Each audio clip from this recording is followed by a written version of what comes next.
નમસ્કાર મિત્રો, સ્વાગત છે તમારું ખેડૂત સમાચાર ચેનલમાં। મિત્રો, આજના આ વિડીયોમાં હવામાન વિભાગ દ્વારા ગુજરાતમાં માવઠાને લઈને મોટી આગાહી કરવામાં આવી છે।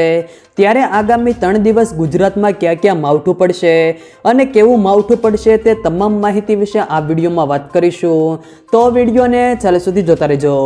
વિડીયોમાં આગળ વધતા પહેલાં જો તમે અમારી ચેનલમાં નવા છો તો નીચે લાલ કલરનું સબસ્ક્રાઇબ બટન આપેલું છે તેને દબાવીને બાજુમાં રહેલા ઘંટી બટનને પણ દબાવી દેજો, જેથી અમારા આવનારા તમામ વિડીયોની માહિતી તમારા સુધી મળતી રહે। તો ચાલો શરૂ કરીએ આજનો આ વિડીયો। રાજ્યના ખેડૂતો માટે માઠા સમાચાર સામે આવ્યા છે, જેમાં રાજ્યમાં કમોસમી વરસાદની આગાહી છે, તેમજ 1 થી 3 માર્ચ દરમિયાન હળવા વરસાદની આગાહી છે। તેમાં વેસ્ટર્ન ડિસ્ટર્બન્સને કારણે વરસાદની શક્યતાઓ છે।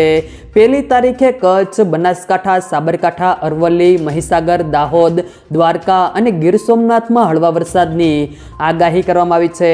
2 તારીખે કચ્છ, બનાસકાંઠા, સાબરકાંઠા, પાટણમાં વરસાદની આગાહી છે। હવે દરિયા કિનારે 45 કિમીની ઝડપે પવન ફૂંકાશે તેવી આગાહી કરવામાં આવી છે।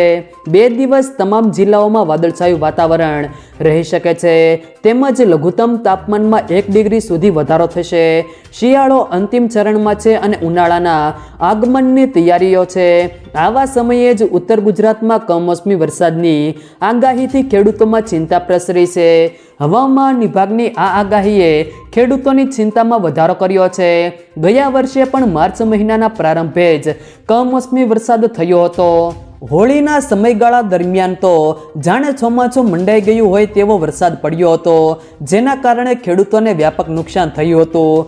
ગુજરાતના લોકોએ હવે બેવડી નહીં પરંતુ ત્રેવડી ઋતુનો સામનો કરવા માટે તૈયાર રહેવું પડશે, કારણ કે હાલ શિયાળો ચાલી રહ્યો છે ત્યારે ઉનાળો તેનો ખ્યાલ આવતો જ નથી। વહેલી સવારે અને મોડી રાત્રે ઠંડી પડી રહી છે તો દિવસ દરમિયાન ગરમીનો અહેસાસ થઈ રહ્યો છે, પરંતુ 1 માર્ચથી 3 માર્ચ સુધી ઠંડી ગરમીની સાથે વરસાદનો પણ વારો પડવાનો આવવામાં આવશે।